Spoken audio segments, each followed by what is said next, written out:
I always have the motivation कि मेरे को करना है और मैं कर सकती हूँ। वो जो होता है ना एक सीरियसनेस, मैं एक दिन वेस्ट करती थी तो मुझे फीलिंग आती थी कि I am wasting my time and I am not giving the time to my dream.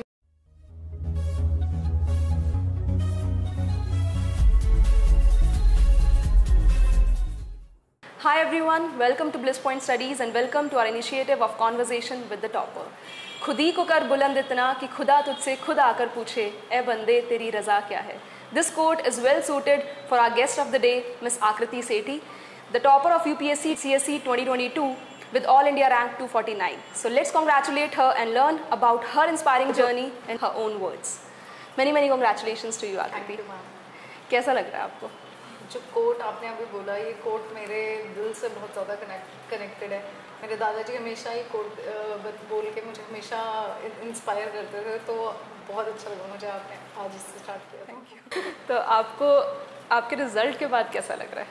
Overwhelming बहुत ज़्यादा, एंड ये एक बहुत ज़्यादा रिलैक्स्ड वाली फीलिंग होती है ना कि जो मैं इतने साल से चाह रही थी, जिसके लिए मेरे घर वाले और मेरी फैमिली इतना ज़्यादा मेहनत कर रहे थे, तो finally it has been achieved. तो एक रिलैक्स्ड वाली फीलिंग होती है, दिमाग पे भी कोई टेंशन नहीं है, वैसे वाली फीलिंग है।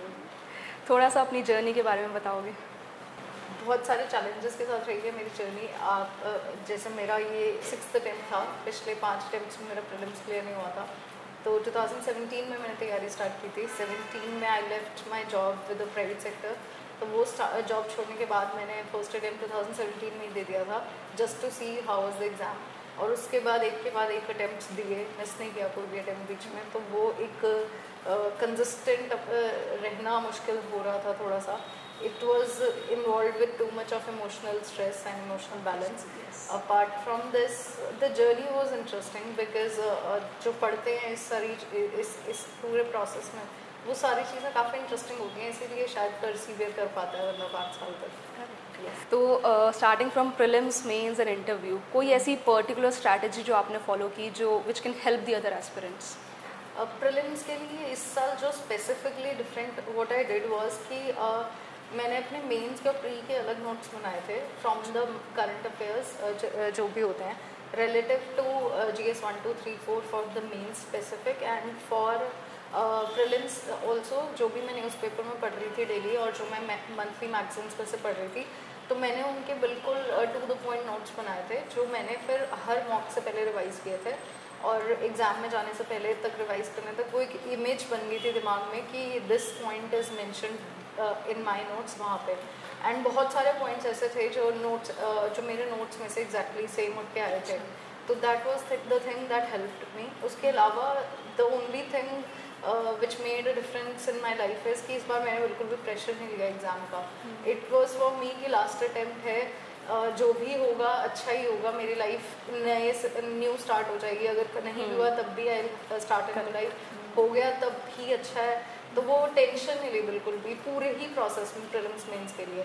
मेंस की स्ट्रैटेजी के लिए मेरा हमेशा से ये था कि चाहे प्रीलिम्स क्लियर हो रहा है नहीं हो रहा था, फिर भी I used to prepare for mains हर साल। वो 3 महीने में ऐसे ही पढ़ती थी कि जैसे मेंस दे रही हूँ मैं इस पर ही।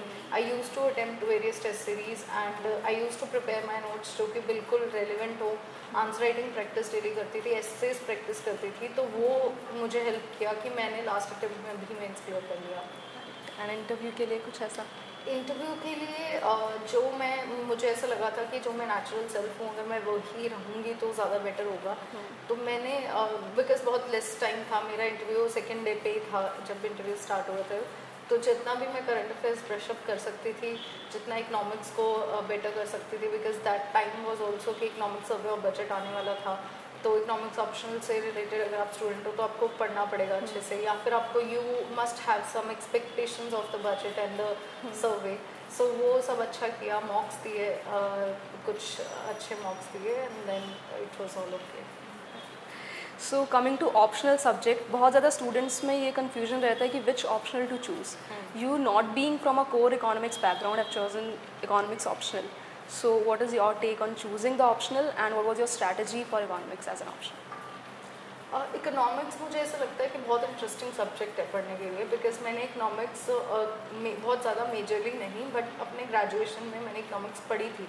तो मुझे एक लाइकिंग थी सब्जेक्ट के लिए। तो फिर जब मैंने एक्चुअल में एनालाइज किया, जब मुझे कोई ऑप्शन चूज़ करना था, तो the only thing that struck me was, एक तो सिलेबस थोड़ा सा फेमिलियर था मेरे लिए, थोड़ा सा, ज़्यादा नहीं कहूँगी मैं। उसके अलावा मेरा इंटरेस्ट काफ़ी था इस सब्जेक्ट में, तो इसीलिए मैंने, और शायद हर साल मैं इसीलिए बार बार ऑप्शन पढ़ पाई क्योंकि वो इंटरेस्टिंग था फॉर मी टू रीड। तो ये एक पैरामीटर होना चाहिए। And I know many of the friends who are not from economics background, they are engineers in different streams and they have taken economics and they cleared the exam.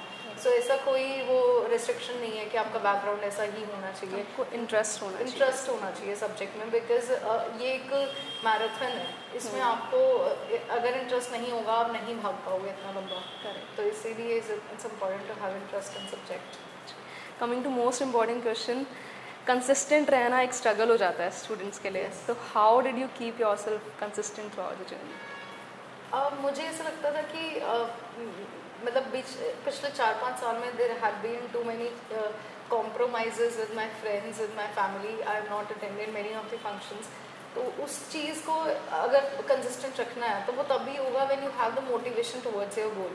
I always have the motivation कि मेरे को करना है और मैं कर सकती हूँ।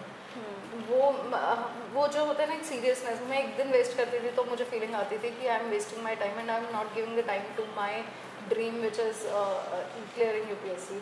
सो वो चीज़ ही है जो आपको मोटिवेट करके रखेगी। If you do not have that internal motivation, externally आपको जो मर्जी मोटिवेट कर ले, it will never come to you, consistency नहीं आएगी। तो इट इज़ वेरी इंपॉर्टेंट। अगर मुझे लगता है कि if I am on this side is because I have been consistently in a disciplined way preparing for the last 5 years. I have not wasted more than 2 days just because कि मुझे कोई emergency आएगी तब 2 दिन waste हो जाएंगे, otherwise daily मैं पढ़ती ही थी।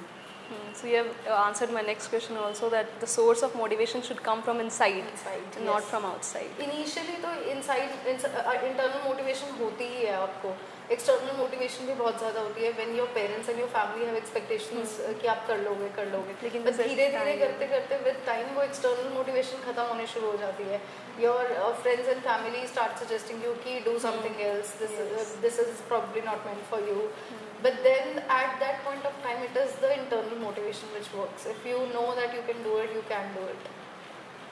So in the last, a few words for the aspirants to help them out. I always say in all of my interviews that do not take stress, do not take that UPSC is the only thing which you want to clear. ये वो ज़िंदगी और मौत का सवाल नहीं है।